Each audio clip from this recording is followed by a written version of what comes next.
I was drunk on champagne I didn't pay for and desperation I had carried for 29 years. I had crashed an art gallery opening in West Chelsea because my roommate's girlfriend's cousin was the curator and swore the guest list was super chill. It was not chill. It was old money, black tie, beautiful people only, and I looked like a lost graduate student in my one decent blazer and the same black jeans I'd owned since 2018. I was hiding in the back corridor near the restrooms, pretending to study a painting of a woman dissolving into gold leaf, when I noticed something that hadn't been there 10 minutes earlier. A door. Matte black, seamless, no handle, set into a wall that I could have sworn was solid brick when I arrived. At eye level was etched a single tiny symbol in real gold, a crescent moon cradling a closed eye. The symbol hit me like a memory I'd never lived. My chest tightened so hard I had to lean against the wall. I don't know how long I stayed. Long enough for the noise of the party to fade into a dull hum. Long enough for every cell in my body to start screaming the same word, touch it. I pressed my palm to the door. It swung inward without a sound. A woman stood on the other side wearing a floor-length midnight blue velvet cloak and a porcelain half-mask painted with constellations. Her eyes were lined in liquid silver, and her voice was honey poured over smoke. "You're late, darling. They've already started the induction." She took my hand, no questions, no hesitation, and pulled me through. The door shut behind us with a sound like a heart stopping. We were in a private lounge that should not have fit inside the gallery's architecture. The ceiling was lost in shadow, dripping with black crystal chandeliers that gave off no light, only absorbed it. 20 or 25 people stood in a loose circle, every one of them cloaked in jewel tones, emerald, sapphire, ruby, onyx, and wearing porcelain masks that covered the top half of their faces. Floating candles hovered above their heads like tame fireflies, casting pools of violet and gold. The air tasted like jasmine, oud, and something metallic, like blood just under the surface. In the center of the room was a circular table carved from a single slab of black marble veined with gold. On it, a shallow silver bowl filled with dark, viscous liquid that moved on its own, and a stack of thick black cards the size of tarot but heavier, like they were cut from obsidian. The constellation-masked woman led me to the table. "Drink," she said, dipping one of the black cards into the bowl until it was coated in the liquid, then holding it to my lips. I should have run. I opened my mouth. The liquid tasted like black cherries soaked in lightning. It burned going down, then bloomed warm in my stomach and spread outward like ink in water. The floating candles flared violet. Every masked face turned toward me at once. A man stepped forward wearing a mask of beaten gold shaped like a sun. His voice was low, amused, and ancient. "Welcome to the Order of the Closed Eye, Isaac Gabriel Valenti. Tonight you begin the trial of echoes." I laughed, high, panicked, too loud in the hush. "I think there's been a mistake. I'm not supposed to be." "There are no mistakes," the sun-masked man interrupted gently. "Only invitations that arrive exactly when the soul is ready to hear them." He gestured, and the cloaked figures tightened their circle until I could feel the heat of their bodies, smell their perfumes, hear the soft rustle of silk and velvet. "The trial is simple," he continued. "For the next 72 hours you will live as the woman you were supposed to become had the world not lied to you at birth. Her name is Isabella Grace Valenti. She has always existed, parallel to you, waiting behind the closed eye.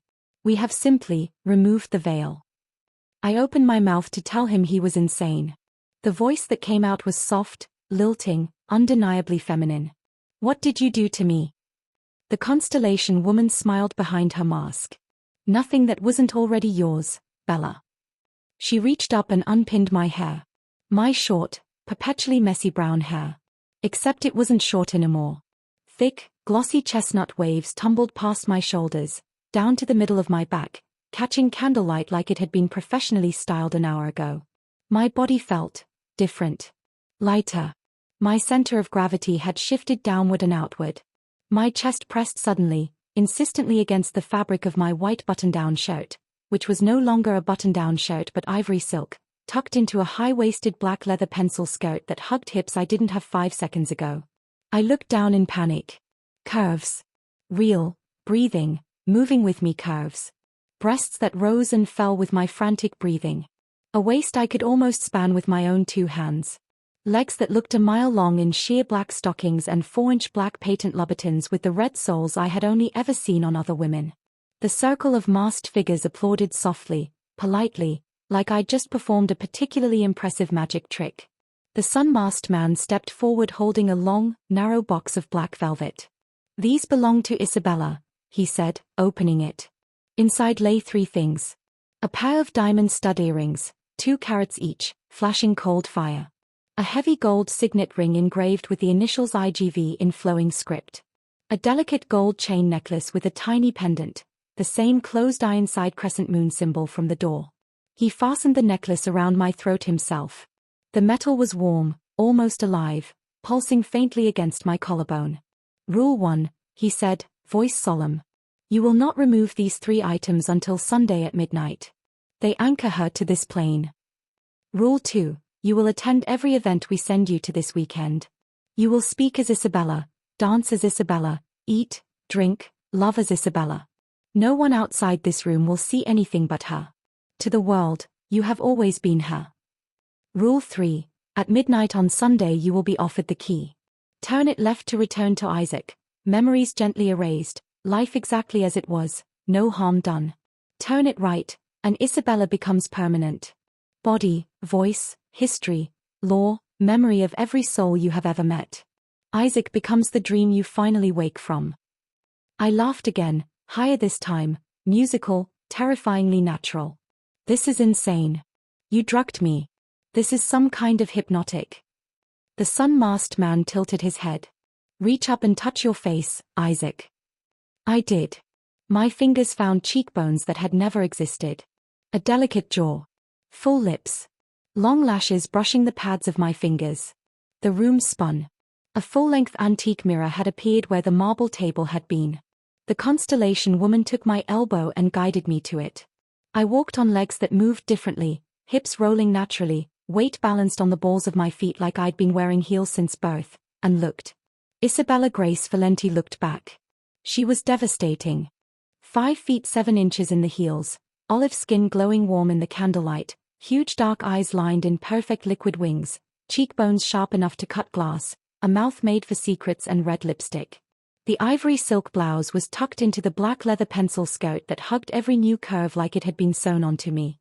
My legs looked endless. My hair fell in perfect waves. The diamond studs glittered. The closed-eye pendant rested in the hollow of my throat like it had always belonged there. I touched the mirror. My reflection touched back. A soft chime came from my phone, but now in a sleek black crocodile case embossed with the closed-eye symbol in gold. Unknown number. "Car is outside, Bella. First lesson begins now. Do not be late. Bella." The word settled in my chest like a name I'd been waiting my whole life to hear. The constellation woman kissed my cheek through her mask. "Go, darling. The world has been waiting 29 years to meet you." I walked out of the velvet room on shaking legs that somehow knew exactly how to move. The black door opened onto the same Chelsea corridor I'd been in minutes, or centuries, ago. The party noise crashed over me like a wave. A gallery employee smiled as I passed. "Good night, Miss Valenti. Wonderful to see you again." Again. I stepped out onto 22nd Street. A black town car idled at the curb. The driver wore a charcoal suit and white gloves. He opened the back door without a word. I slid across cool leather, the skirt riding high on my thighs, and caught my reflection in the privacy glass. Isabella stared back, wide-eyed, flushed, terrified, luminous. The car pulled away. Friday night, the gala of masks.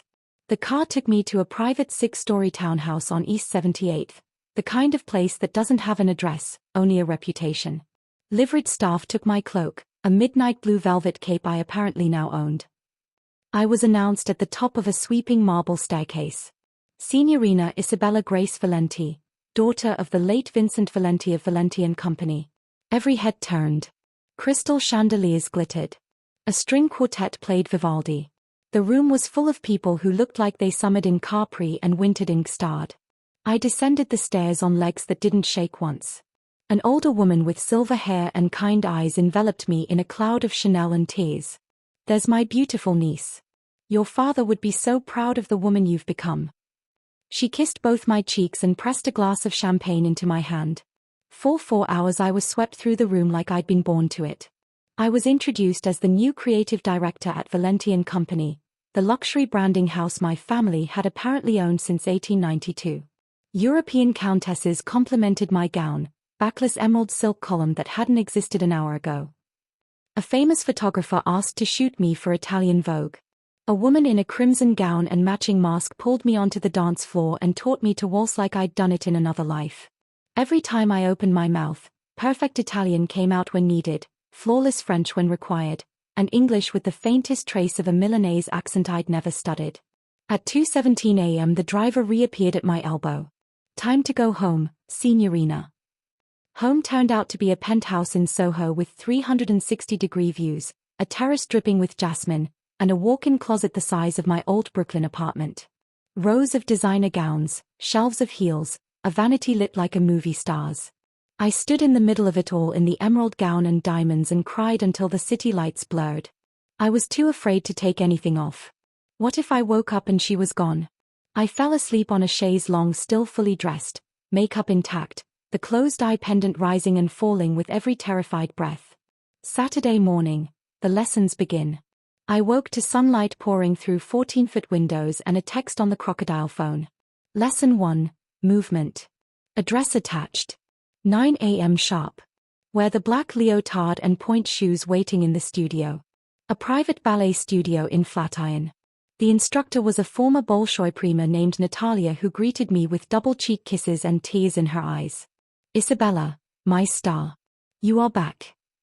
She had been training me since I was 4, apparently. For 3 hours she put me through bar work I had no muscle memory for, yet my body knew every position, every port de bras, every tendu like it had been born en point.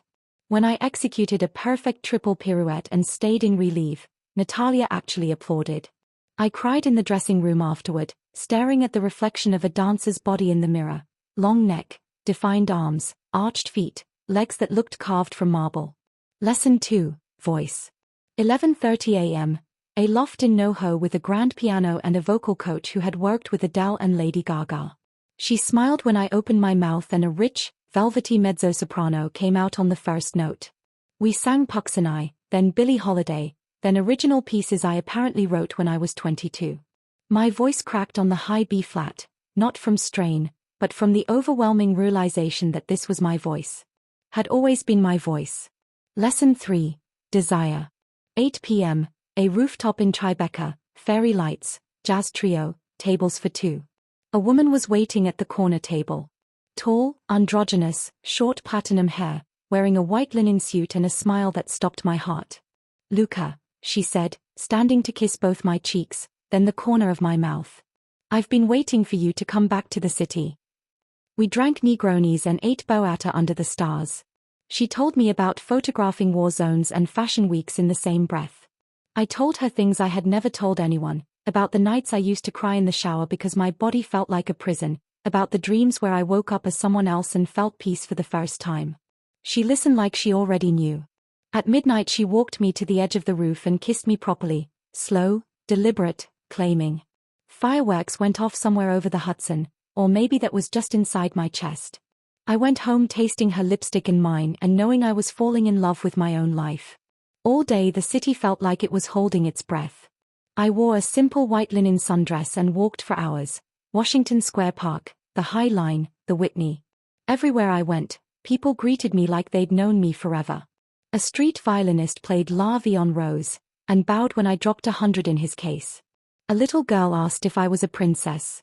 At 11:30 p.m. the crocodile phone chimed one last time. "Return to where you began. The key awaits." The black door was back in the Chelsea Gallery corridor, exactly where it had appeared 72 hours ago. I pressed my palm to it.